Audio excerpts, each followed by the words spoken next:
I wonder if you can imagine with me what it must feel like to be Jesus.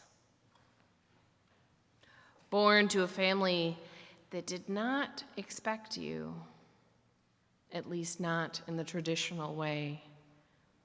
Desired and loved, no doubt, but also somewhat mysterious.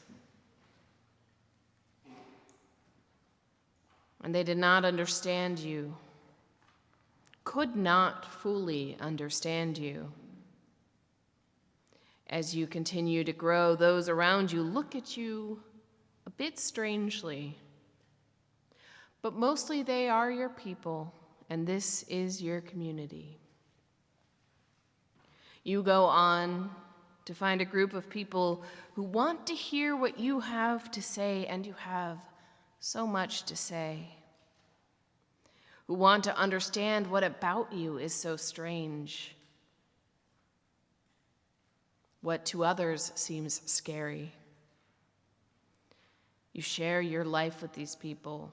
You love them and you care for them. You teach them and you fish with them. And a part of you knows that they are imperfect.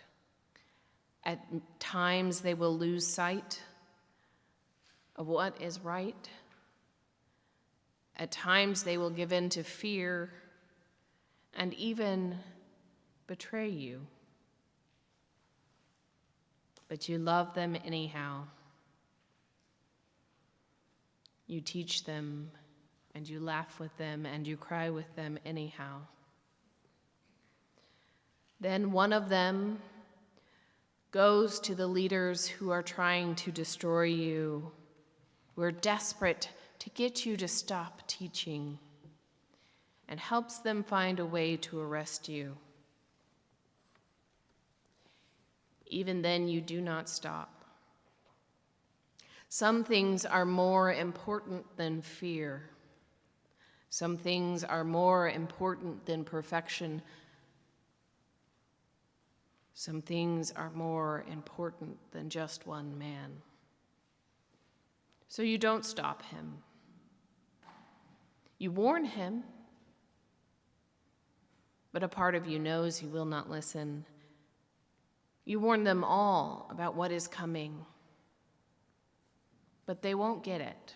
They can't truly get it. Not yet.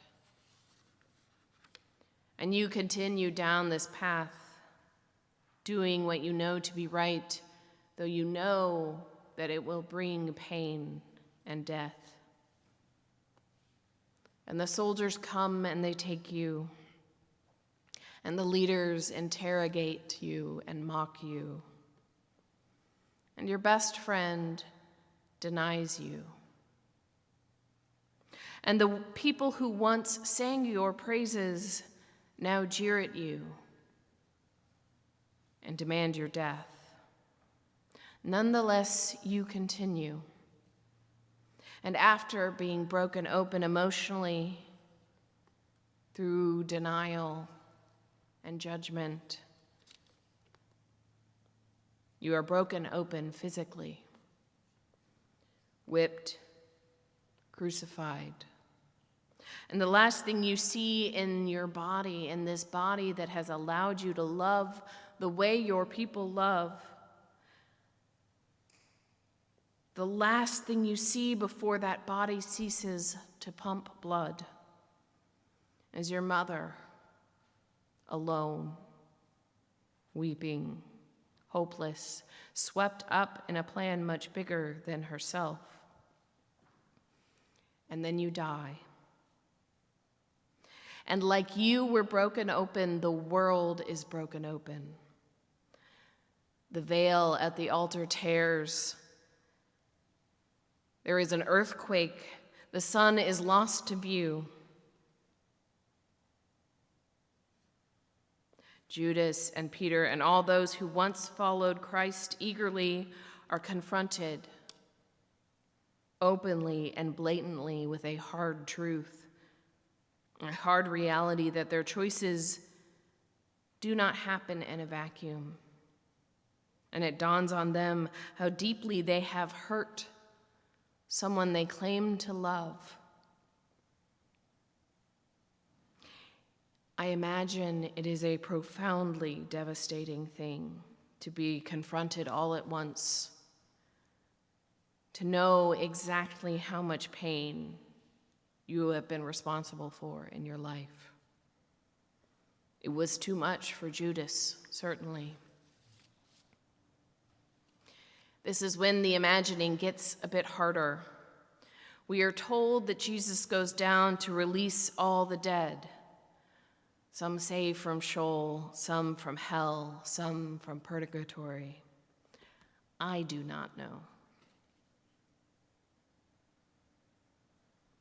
We can still imagine, though, throughout this, how Christ felt, how we might feel had we gone through what he had gone through, had we tried to do what he had tried to do. Perhaps in his journey after his death, he was angry. Maybe he was disappointed. Maybe he was hurt. Still, he continued on, not deterred from doing for these people what he had set out to do, though perhaps a part of him that once asked if he could pass the cup away might ask, why am I doing this for these people? They will continue to disappoint me. They will at times give in to their fear, be capricious and unkind and selfish, give in to shame, and forget to love.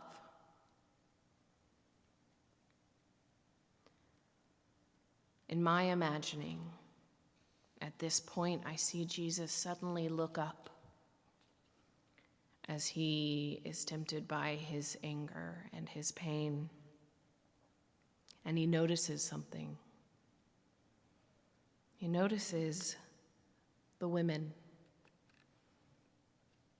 the Marys,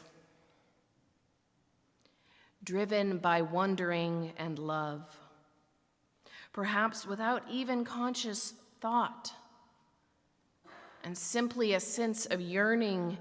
They are driven to the tomb of their friend, the man they cared for, the man they served.